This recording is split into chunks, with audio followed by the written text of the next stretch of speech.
London, this is Bloomberg Daybreak Europe. I'm Bonnie Quinn with your top stories. The US authorizes the sale of Russian oil at sea as Brent crude trades near $100 a barrel. President Trump calls for the Fed to cut rates now. Iran's new supreme leader vows to keep the Strait of Hormuz closed. The US president says preventing a nuclear Iran is more important than the price of oil.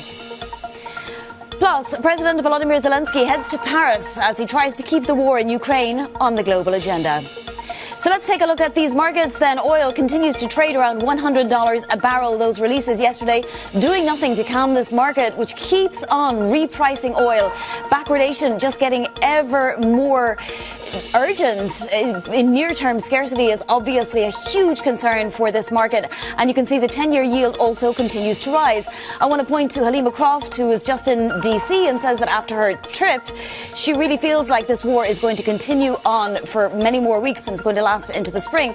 And if that happens, and here is actually what she says, we believe that will exceed the Russia-Ukraine oil price highs of 128 barrels in 2022 if the war does continue for another 3 to 4 weeks with minimal progression on maritime security. So that's pretty concerning for this market. In fact, she sees it potentially even surpassing the 2008 peak if it continues for several more months. There are many actors who will want that not to happen. Let's take a look at how other asset classes are reacting, though, in the pre-market. Obviously, as you would imagine, you have the yen trading now, again, close to 160. Pantheon Economics today asking if potentially next week some of these central banks will consider a preemptive rate hike. No less the Federal Reserve, in fact. We have no rate cuts priced in now for 2026. 2 weeks ago, we had 2 rate cuts. In fact, the first rate cut that traders have now priced in for forever is in the middle of 2027. Now, we do have futures pointed a little bit higher today. We'll see if that continues. Your risk events then, 7 a.m. UK time, we get UK industrial production. And then a few hours later at 12:30 p.m. UK time, we get the PCE, which was already expected to tick up a little bit for January, and that was obviously before the war started. 2 p.m. UK time, we get another read on the US labour market with JOLTS data.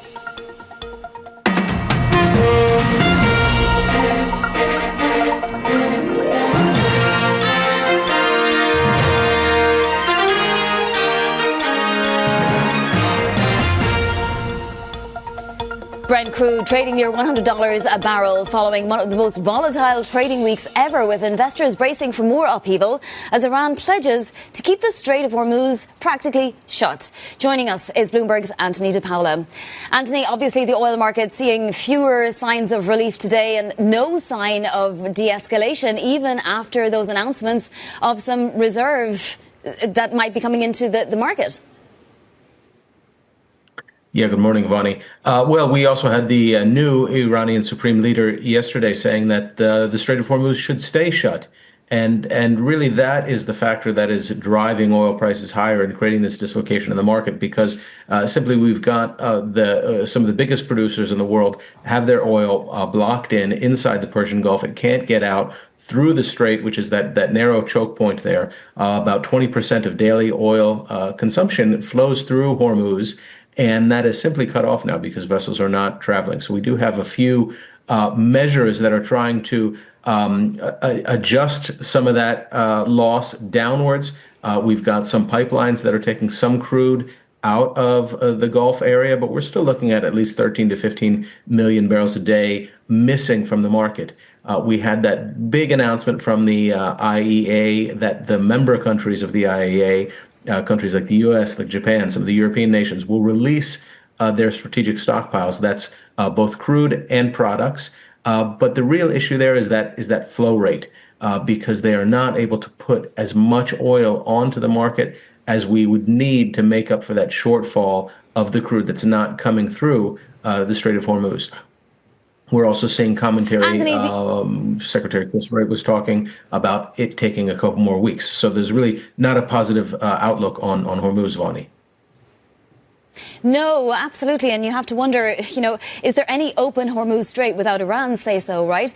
Meanwhile, the U.S. has issued a second temporary waiver for the purchase of Russian oil. How much and where does that oil go?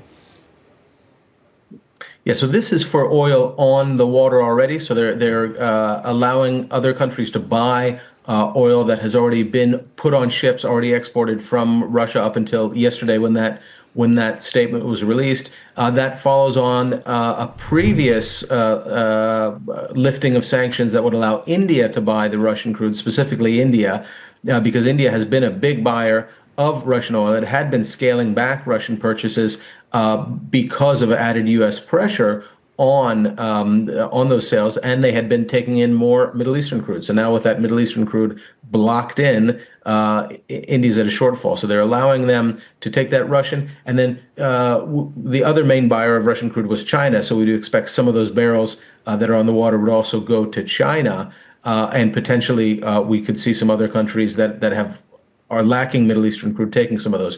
The Urals, the main grade that's exported from Russia, is a similar crude to what we would see coming out of some of the Gulf countries. So that could be an easier replacement.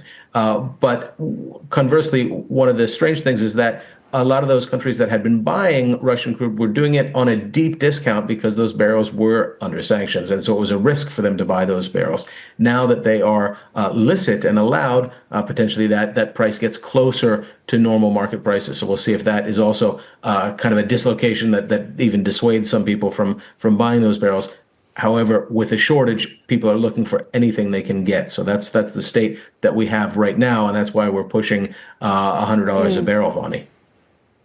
Yeah, and going nowhere except staying at that level today. Bloomberg's Middle East energy markets reporter Anthony De Paula in Dubai. Thank you. Iran's new supreme leader is saying the country will try to make sure that the Strait of Hormuz stays effectively closed. In his first public statement since succeeding his father, Mojtaba Khamenei said Iran would look to open other fronts of the war if this all continues. President Trump, meanwhile, said preventing Iran from having nuclear weapons was more important to him than the cost of oil. The situation with Iran is moving along very rapidly. It's doing very well. Our military is unsurpassed. There's never been anything like it. Nobody's ever seen anything like it. They really are a nation of terror and hate, and they're paying a big price right now. Let's get more from Bloomberg's Jumana Bersetchi in Dubai. So, Jumana, Iran's new supreme leader clearly aware of how much leverage he has with the Strait of Hormuz. It's probably, his best card in a way. Yes, well, we are entering into day 14 of the Iran war, and for a couple of weeks, people had been speculating as to the whereabouts of this new supreme leader. Yesterday, he issued a statement that I will say was read out by a newsreader on national television. And the messaging was one of defiance. He vowed to keep the Strait of Hormuz closed. He vowed to avenge the killing of school children at a school in the early days of the joint U.S.-Israeli military operations. He also said that other fronts could open up as well, that they could trigger other conflict points, and then said that they will continue to hit U.S. assets so long as they are in territories around the region. So again, another warning coming through for Gulf states there. So the messaging very clear, no signs of yielding, no signs of what President Trump has been calling for, which is a complete and unconditional surrender. And I think, from their calculus, it's very clear now that they have assessed that they are able to inflict damage even with a very small amount of munitions. And we're talking about the lower cost drones here that are capable of inflicting damage on civilian infrastructure. Even the threat of being attacked on Hormuz is enough to stop vessels from crossing the Strait of Hormuz. And so that is the calculation coming from the Iranian regime. At the same time, you have those comments from President Trump suggesting that for him, stopping Iran from developing nuclear capabilities is more important to him than the price of oil. But of course, as this conflict continues, as the war grinds on, you may start to see more and more some public pressure build on President Trump, because overwhelmingly the U.S. is against the continuation and against a prolonged military action in the region right now. So it does appear to be a war of attrition on both sides. Meanwhile, Jumana, the Israeli Prime Minister seems to have changed his tone just a little bit. He's now saying regime change in Iran isn't guaranteed. Perhaps they were expecting more of a popular revolt. So what is the aim then for Netanyahu? I would say that they've probably dialed back, but wouldn't necessarily say that the objective has shifted. And what the Israeli Prime Minister said yesterday is that the joint US-Israeli strikes have significantly weakened Iran and its clerical leadership, but they cannot guarantee regime change. However, they are creating the conditions, is what he's saying, for a toppling of the regime. But actually what's happening is there are little signs, from what we can tell, and there's very limited information dissemination still coming through from Iran, that the system is beginning to crack from within. There's little signs that the population is mobilizing as well. There are reports that the IRGC are mobilizing their paramilitary arm, the Basij, and this is the arm that essentially oversaw all of those very brutal security crackdowns in prior episodes of demonstrations. They're being mobilized, and they're also pushing for these pro-Khamenei rallies that are taking place as well. We saw a series of rallies over the last couple of days of people expressing their support for the supreme leader. So really unclear whether anything tectonic is shifting on the ground, but notable that the Israeli Prime Minister is no longer stating that regime change is one of the main objectives at this point, and suggesting that it has to come from within. Bloomberg's Jumana Bersetchi, thank you so much.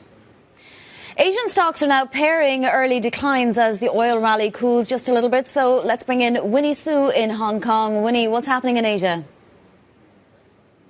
Yeah, morning, Vonnie. As you mentioned, we did actually pair some earlier losses, especially when the U.S. is said to allow some purchases of Russian oil. But that really didn't last for long. We are still down about 1% here. And then, in fact, we are headed for 2 weeks of decline. And for Asia, the last time we saw that was all the way back in October. So you can see that the higher elevated oil prices still pressuring Asian stocks. Now, when it comes to the region that's really leading losses, still South Korea. Korean stocks dragged down by the chip makers. As you flip aboard and take a look at some of the chip stocks in the region, how they are performing overall in the red. And that is coming not just after how these names actually rely a lot on energy because of their exposure to AI data centers, but now we are also hearing further concerns when it comes to the helium shortage. And in fact, Qatar actually supplies about 1/3 of global helium, which is essential for these chip making processes. So you can see how these ripple effects is really going across different industries as the war continues and the supply chain disruption continues as well. Now you flip aboard and take a look at the Japanese asset, because here we want to highlight the Japanese yen remaining quite weak at around 159.4 level. And we actually hit the lowest since July 2024, just a couple hours ago. And that is really showing how the stronger dollar weighing on the yen, even after Finance Minister Satsuki Katayama earlier said that Japan is actually in very close contact with its U.S. counterparts compared to before, but actually refrained from commenting further on the currency intervention. So that will actually make it more difficult for the Bank of Japan's decision meeting next week, when they have to balance the weak currency and also the potential economic impact from the Iran war. Back to you, Vonnie. Yeah, Winnie, thank you so much. A huge week for central banks next week. Winnie Su there in Hong Kong. The basic assumptions that have underpinned hedging strategies for decades are coming undone by the escalating war in Iran. Bonds and stocks moving in the same direction as the Iran war roils markets. Let's bring in Mark Cudmore, Bloomberg's Markets Live executive editor. Mark, let me ask you about this move in treasuries. We've priced out any cuts now for 2026, not even a full one at any of the upcoming meetings. I mean, of course, that could reprice, right? But you have to wonder if this bear market in treasuries will just continue, or this bear move, let's say. I think that rates markets have reacted appropriately. They've reacted quite enthusiastically to what's happened in oil prices. We've seen a big surge higher in yields. And certainly the move in treasuries stands out to what we've seen in stocks that have so far been incredibly resilient, and I think a misplaced resilience to what's happened in global energy markets in terms of the supply disruption and the wealth destruction. So far, rates are reacting more. But I think it kind of makes sense. We've also got a lot of central banks coming next week, but it's too soon for many of them to make a kind of decision on this. But so so far we've pushed back rate pricing. Now, at some point in the coming weeks, if this conflict prolongs, which it sounds like it might well do, then at some point people are going to start being more worried about the growth impact and the wealth destruction impact, and therefore we might actually see long end yields start to come lower again. So we might see a little bit more flattening in the curve. Right now, it's been what we call a bear flattening, which is the front end yields have been rising a little bit more than the back end yields as we've paired those bets. But there's a chance that long end yields could actually fall over the coming weeks as the conflict extends. Mark, in a few hours, we get January PCE data out of the United States. I'm curious, we were expecting it to tick up a little bit anyway. Obviously, this was pre-war, so is there the potential for this number to move the markets even more if they suddenly start thinking, well, there has to be hike, at least conversations on the table next week?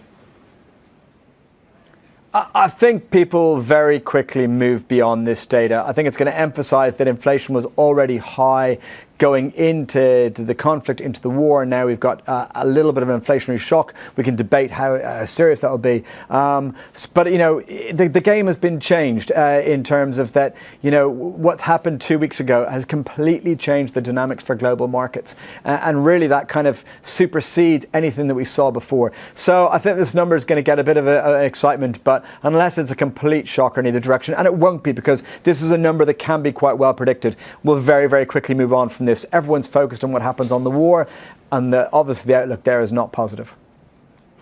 No, it's not. Mark, thank you so much. Mark Cudmore, Bloomberg's Markets Live executive editor. Still ahead, a wild week in energy markets. We discuss what the volatility and inflationary outlook means for equities with Marija Veitmane from State Street Global Markets.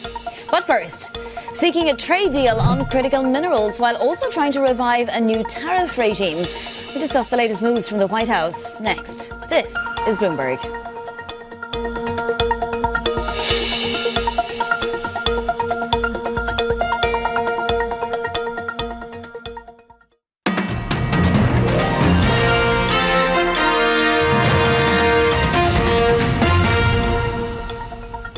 The Swedish startup Lovable has hit $400 million in annual recurring revenue as companies and users flock to artificial intelligence tools that make it easy for beginners to code.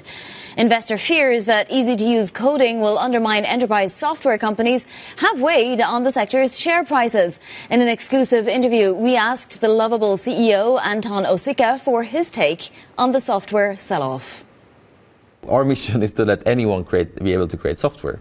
And then what naturally happens if anyone can create software is that people who are more in a type of monopoly situation, they are not in that situation anymore, and naturally their assets become less valuable. And what we're seeing is that people who previously had to use a set of different software providers with data ended up in different places where they don't own it.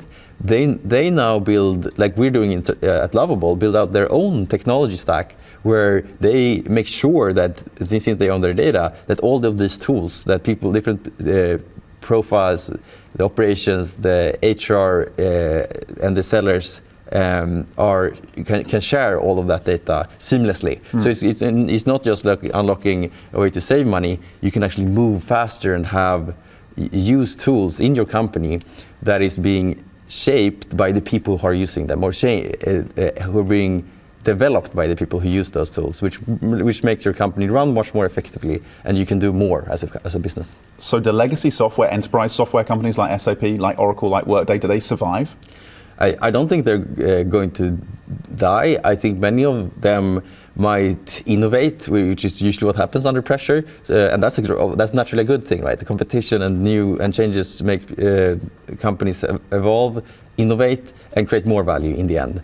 How much of that they can capture in terms of profit, if they do innovate through this phase, remains uncertain. I would not be surprised if the amount of profits from these companies continues to decline, as we're seeing the 99% for everyone being able to recreate what took them 10 years to build in the past in 1 week, which is literally what we're seeing. You can catch the Lovable CEO on our next episode of Bloomberg Tech Europe, airing later today. Tom McKenzie travelled to Sweden to learn why the country, despite a population of 10 million people, has been called the Silicon Valhalla. The episode airs right here on Bloomberg TV at 8:30 a.m. London time. You can also watch on the terminal, youtube.com, and, of course, at our video hub at bloomberg.com/video. Coming up, China responds to the latest U.S. trade investigations. Details next. This is Bloomberg.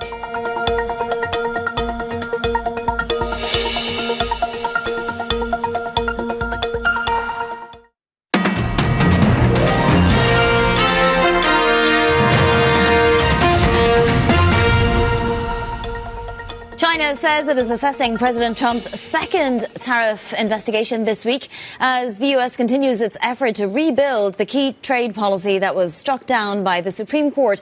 Let's bring in Bloomberg's Jill Deeses from our Asia news desk. So, Jill, just in the last few minutes, the Ministry of Commerce responding to the 301 probe and basically saying it's against WTO rules. Put the response into context for us. Is this an aggressive response? Right. Well, Bonnie, yeah, I'd say really no surprises here from China. They're just saying that they're going to be protecting and trying to safeguard some of their interests there. So, I don't think that we're seeing anything completely out of the ordinary when it comes to that. Really, I think what the context is for all of this is that, as you mentioned, the U.S. is trying to rebuild its tariff scheme under something that is widely seen as, something that would be more legally sound, and that's pursuing these probes through Section 301. This basically creates more of a solid legal foundation compared to those Liberation Day tariffs that Trump announced last year that the Supreme Court obviously overturned. As you can see on your screen right now, there's many countries that are really the target of this latest probe here, which is investigating allegations of forced labor. This coming just after earlier this week, the U.S. announced some similar Section 301 probes into allegations of overcapacity, excess manufacturing capacity. China is also a subject of those probes. The one thing that I do want to caution, though, with these probes, Bonnie, is that any sort of resulting tariff may take potentially months, not longer, to actually take effect. I mean, this is really sort of a slow roll when it comes to, how exactly the United States is going to be able to implement tariffs. We'll have to see what the outcome of these probes ultimately look like. But again, I do want to caution that it may be some time before we actually see a tariff. Yeah, absolutely. Well, now, at the same time, the US, the European Union and Japan are trying to do a critical minerals deal. How do the two overlap? So on the one hand, investigations into these countries, and on the other hand, a friendly deal. Yeah, well, hard to tell exactly how these may, sort of hamper each other. But I think that when it comes to that critical minerals, plan right there between the EU and Japan and the U.S., the really big thing to remember here is that, these nations, this bloc, are trying to safeguard their interests when it comes to dealing with critical minerals. Remember, it's China that ultimately put those export controls on critical minerals last year. And so you see a lot of these allies ultimately trying to come together and figure out, well, how exactly can we diversify where we're getting these types of minerals from? You've got, this production coming from, other places, but ultimately it's China that does control a sizable component of critical minerals for some fields here. So this is an attempt to kind of safeguard those interests. Now, again, what we're reporting is that this is a plan to eventually lead to negotiations between these nations at some point in April. So again, not something that's sort of coming imminently, but a really big one to watch for, particularly within the next few months. Yeah, absolutely. All right, Jill, thank you so much.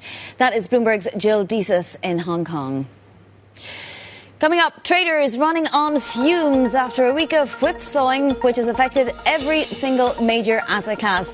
We're going to take a look at equities with Marija Veitmane from State Street Global Markets. Remember, the S&P is off its record now by 4.4%, and the Nasdaq is down 6.4% from its record, which was set back last October.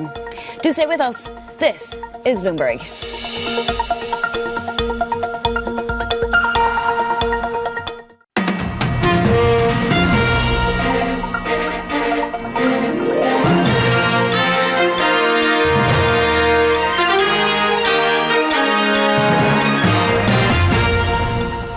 Live from London, this is Bloomberg Daybreak Europe. I'm Bonnie Quinn with your top stories. The US authorizes the sale of Russian oil stranded at sea as Brent crude trades near $100 a barrel again. President Trump calls for the Fed to cut rates now. Iran's supreme leader vows to keep the Strait of Hormuz closed. The US president says preventing nuclear Iran is more important than the price of oil. President Volodymyr Zelensky heads to Paris as he tries to keep the war in Ukraine on the global agenda. So let's look at these markets then. As we were saying, Brent crude still trading around $100 a barrel. It went back up there yesterday after that first statement from the new supreme leader of Iran, which was pretty defiant in tone, you might say. We're just trading, around $101 a barrel, so not a huge amount of movement at this time of the day at least. New York crude again, though, up at $95 a barrel. And we have yields continuing to rise. A bear move continues in treasuries. I want to point to something that Halima Croft of RBC has been saying in just the last couple of hours. She said she's had a lot of conversations in Washington, D.C. She now expects that this is going to go on at least into the spring, so another several weeks. And if nothing is done about maritime security, she thinks the price of oil could match what we saw back in 2022 when Russia invaded Ukraine. And if it continues for several months, we could see an outright high. That would be higher even than the 2008 time period. In terms of equity index futures, they are pointed higher today, I will say. Asia looks to be improving in the session right now. And then we also have the dollar index continuing to be a favorite trade. As you can see right now, nothing happening with dollar yen, but that yen is above 159. Very concerning for the BOJ next week. Time now for your front page news, dominated, of course, by the Middle East. The Financial Times leading with the U.S. easing those Russian oil sanctions as energy prices soar. The move by the U.S. Treasury coming after the escalating crisis in the Gulf sent Brent above $100 a barrel again. The Wall Street Journal reports on a U.S. Air Force refueling plane crashing in Iraq. The Journal adding that rescue operations are underway and the U.S. military did not say whether airmen were killed or wounded. And finally, The Guardian splashing on Putin's hidden hand being behind Iran's drone attacks. That's according to the UK Defence Secretary. The paper says pilots are reportedly adopting Russian tactics as Iran continues attacking US air bases. And you can get a roundup of the stories you need to know to get your day going in today's edition of Daybreak. Terminal subscribers can go to DayBGo. The Israeli Prime Minister has said that regime change in Iran is not guaranteed without an internal uprising. Benjamin Netanyahu was speaking in his first press briefing since the war began. Let's get more now from Bloomberg's Dan Williams in Jerusalem. Dan, is this a change of tone on Netanyahu's part? What is he now hoping will happen? It's not a change of tone. It's simply a matter of sequencing in the messaging. When the war was launched almost 2 weeks ago, both the Israeli Prime Minister and the US President said a secondary objective was to create the space necessary for the Iranian people, as they put it, the Iranian opposition, to take control of the country by toppling what they said would be a dramatically weakened regime. Well, the Israeli Prime Minister Netanyahu now says that moment has come. And in fact, he added a disclosure confirming speculation on the ground, especially in Tehran, over the last couple of days, that Israeli aircraft, small tactical drones, have been bombing Iranian state patrols, specifically the Basij, the IRGC, whether in the streets or at checkpoints, with a view to emboldening protesters to come back out. It's worth remembering that those forces just a few weeks ago violently put down a nationwide protest that erupted in Iran. Now Netanyahu is saying that the allies have created what he called the optimal conditions for the Iranian people to rise up. He said that those conditions will continue improving. He didn't specify what's in store, but he said there are further measures in store to create these encouraging conditions for them. But he also said he could not guarantee that this is what would happen. Basically, towing the line that we've heard otherwise, that the allies do not intend to put large-scale boots on the ground for a traditional regime change, but rather are exercising more of a standoff regime change strategy whereby they hope that organically, internally, there will be a change of regime effected within Iran. The Prime Minister also had a throwaway line that suggested possibly a timeline for this new phase of combat. He said that he cannot be a guarantee that, as he put it, the days of the Messiah would be in place by next Thursday. That's just under a week from now. It's also when the holy month of Ramadan ends with the Eid al-Fitr feast and the onset of the Persian New Year of Nowruz. It's possible here that the Israeli Prime Minister is signaling that this on the calendar is a aspired for pivotal point for this war, a point at which perhaps he and Trump may declare that at least the initial stages are over and may undertake a review of where things stand. Dan, thank you so much for the context. That is Bloomberg's Dan Williams in Jerusalem. Let's turn to what the geopolitical volatility has meant now for equities. We're joined by Marija Veitmane. She is head of equity research at State Street Global Markets. Quite the few weeks, Marija. What, for you, is the most important thing to keep in mind as we continue to see this volatility day after day after day?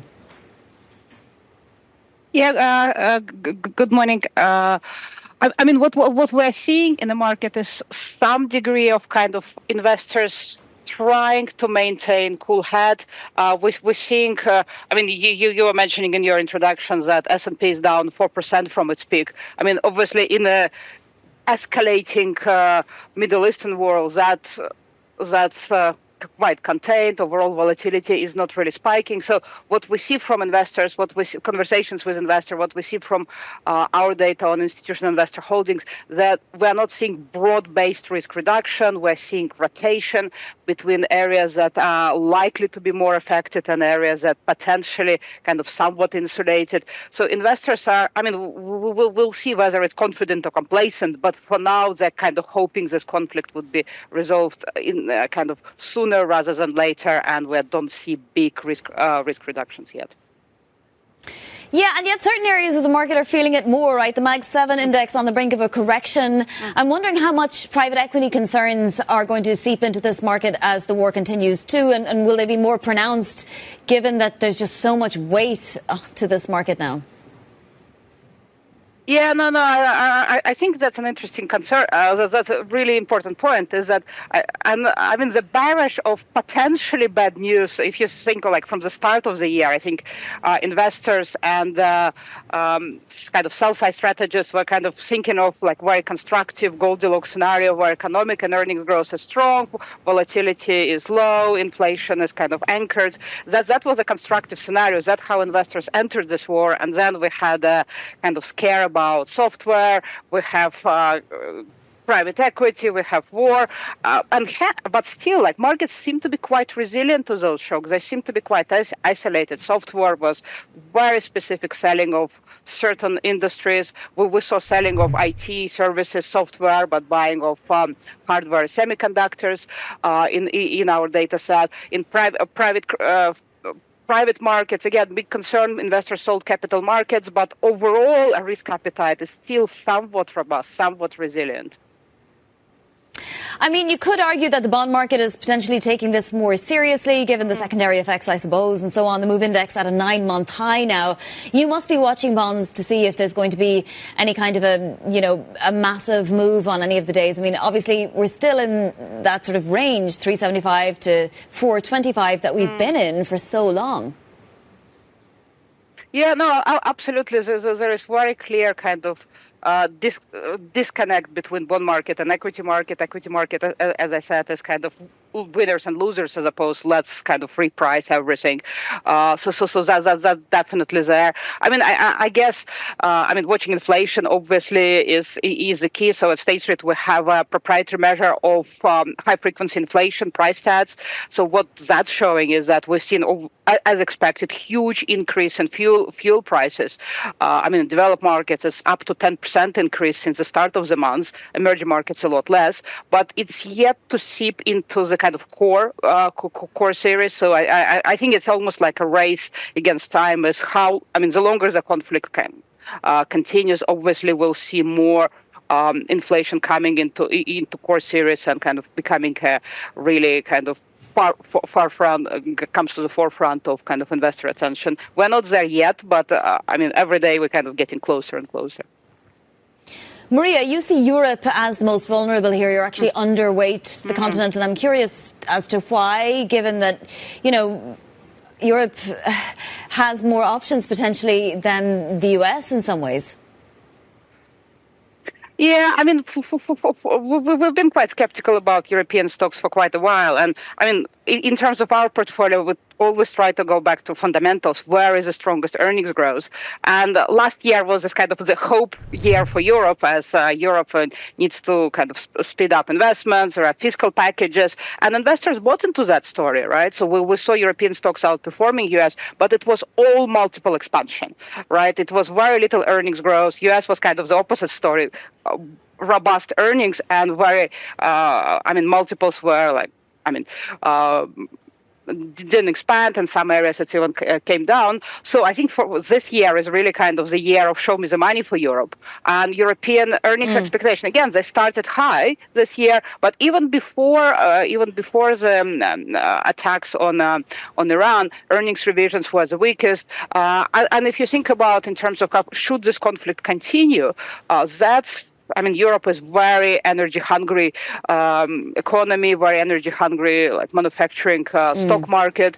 Higher energy and gas prices are potentially really, really dangerous for Europe. And there is a lot less kind of fiscal and monetary space for authorities to try to cushion it. So yeah, that would be our concerns. At the same time, then, you are still positive on large caps with strong earnings, tech specifically in the United States. So is there any area of tech you'd be staying away from, given all the software concerns that we're hearing about now? Yeah, I mean, we loved US tech for a long time. I mean, as you were saying, that at the beginning of the year, we saw this kind of concerns about software. Institutional investors sold them quite aggressively. I mean, recently we began to see them coming back. I mean, obviously positions are quite depressed, valuation is depressed, and we've seen a couple of weeks of investors buying software as well. But as I said, it's about earnings. So where do you see better earnings? Where and again, thinking about conflict, which areas of the market can withstand like higher oil price, higher inflation? It's areas with higher margins, right? And you don't get margins higher than in technology sector. So we suspect that would be the direction of travel should the conflict continue. All right, Marija, thank you so much for your time today. That is Marija Veitmane, Head of Equity Research at State Street Global Markets. Coming up, Ukraine's president seeks to keep the war in his country top of mind. More on his trip to Paris next. This is Bloomberg.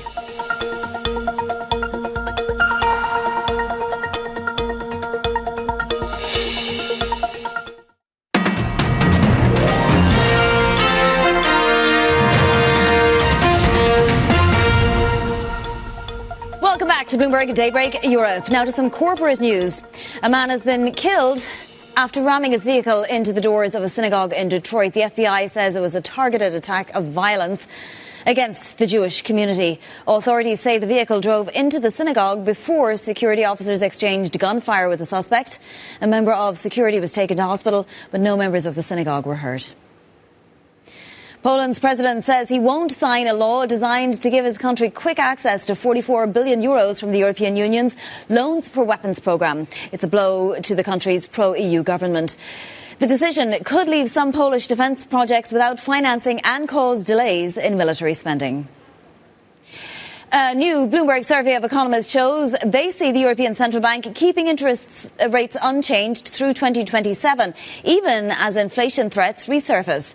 Just 7% of respondents expect a move by December, and fewer than a third see any tightening by the end of next year. That puts them at odds with markets which are pricing in a quarter-point increase in the deposit rate by July and a 2 in 3 chance of another hike by year-end. French voters head to the polls this weekend for the first of 2 rounds of local elections. They're being seen as an early measure of political momentum ahead of next year's presidential election. Bloomberg's Caroline Conan has been to Marseille, France's second largest city, which could be the biggest prize for the far right. This is Marseille's Haute Port. It embodies some of the biggest issues at the national level: security, immigration, and a rising cost of living. With a population of just under 1 million, this metropolis has become the most ambitious target of the far right. For National Rally candidate Franck Alizio, the campaign for mayor is in full swing. What we hear the most on the ground is please save us, save Marseille, restore order throughout this city, because with order we will once again have prosperity and that joy of living together and being happy. Some of the poorest neighborhoods of Marseille often make headlines with gang shootings prompted by drug trafficking. The security issue has boosted the far-right candidate in the polls. He is now neck and neck with incumbent socialist mayor Benoît Payan, while the center-right and far-left candidates remain in ambush. Martine Vassal, supported by both the Republicans and Macron's party, is sorry that wider issues have taken center stage. I think this campaign has been nationalized at the beginning. And this is not fair. Paris is Paris, Marseille is Marseille. It's completely different. For the past 5 years, Marseille has also become a priority for President Macron, who's promised 5 billion euros to improve schools, housing and, of course, security. Economists say only 400 million have been received so far, and more is needed for roads and the fight against drug trafficking. We hope that the rest of the money will come in the next years. Away from the postcard, Marseille remains one of France's poorest cities with huge social needs despite Macron's investment plan. This local election is a key test ahead of next year's presidential race. Well, staying in France, the Ukrainian President Volodymyr Zelensky is due to meet the French President in Paris later. It comes after three-way peace talks that were meant to take place this week were postponed at the request of the US after the start of the war in Iran. With me now is Greg Sullivan, Bloomberg's Russia economy and government editor.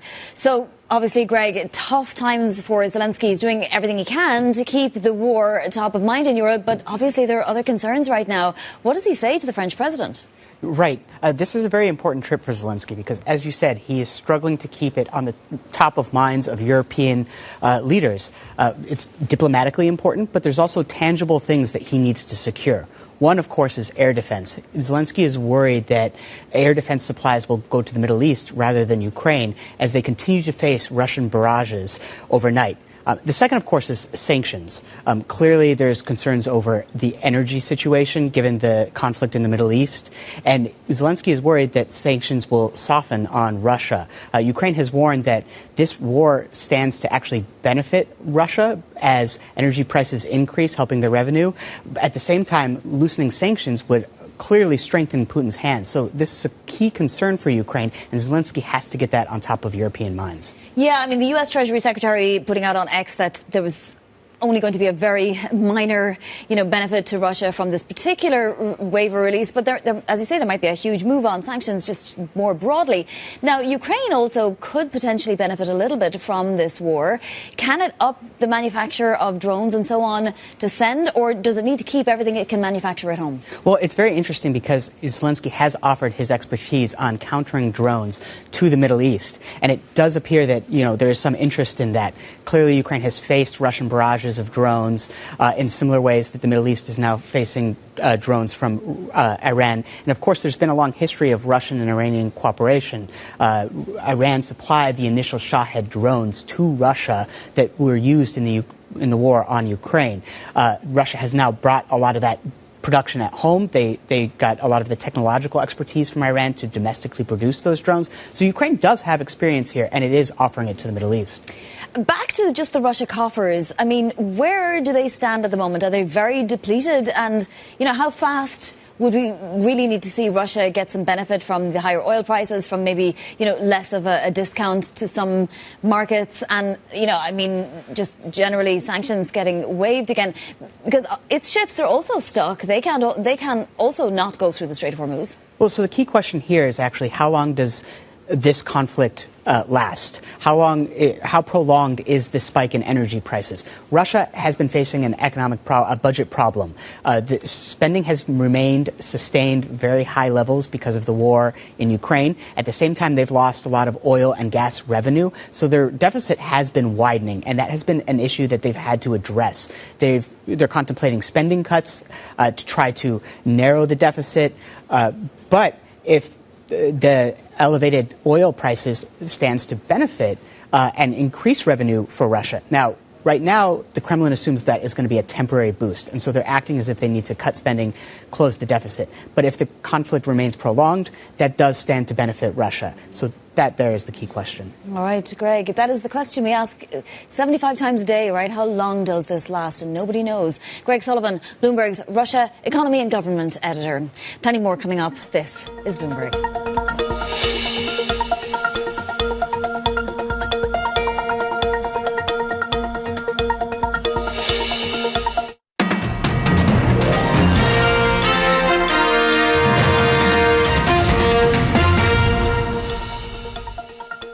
Debt strategies relying on complex, opaque and increasingly leveraged financing structure, notably in private credit, can also conceal the vulnerabilities of some borrowers, as shown by the collapse of First Brands or Tricolor last September, or more recently, MFS Market Financial Solutions. Bank of France Governor François Villeroy there, and it's just another spectre hanging over these markets, right? And it is expanding, so it's not just the Blue Owls of the world and the Apollos of the world that seem to be suffering now, it's banks in general. As you can see, banks have broken their uptrend. If you look at Jefferies, it's down 6%. Several of the banks are seeing this, but markets for the most part are considering it a micro story still. Not so for treasuries. Let's take a look at the volatility in treasuries. It's massive. The MOVE index has just been moving all over the place, literally. Now, the short-term yields are spiking, as you can see as well. The 2-year, 3-year and 5-year are up 23 basis points on the 2-year, so that'll show you that no matter what President Trump says about the Fed cutting rates, the market doesn't believe that will happen. And then, of course, it's hitting emerging markets. Let's have a look at their currencies because they are suffering greatly as well. The FX dropping on oil in particular. So in particular, these oil importing countries and the correlation with Brent prices has been picking up big style there. So we'll keep an eye on some of those emerging market currencies. Your risk events for today then, 7 a.m. UK time, you get UK industrial production. Then at 12:30 p.m. UK time, US PCE is out. Of course, it is for January, but still very relevant nonetheless. Data on the jobs report too at 2 p.m. UK time to get US jolts. Don't forget our new show, Bloomberg This Weekend, hosted by David Gura, Christina Ruffini and Lisa Matteo. They'll have unique conversations and in-depth interviews on news, politics, lifestyle, culture. Do watch and listen on Bloomberg TV, radio and the Bloomberg Business app Saturdays and Sundays from 11 a.m. London time, 7 a.m. Eastern. And stay tuned right here, right now, because the opening trade is coming up next. This is Bloomberg.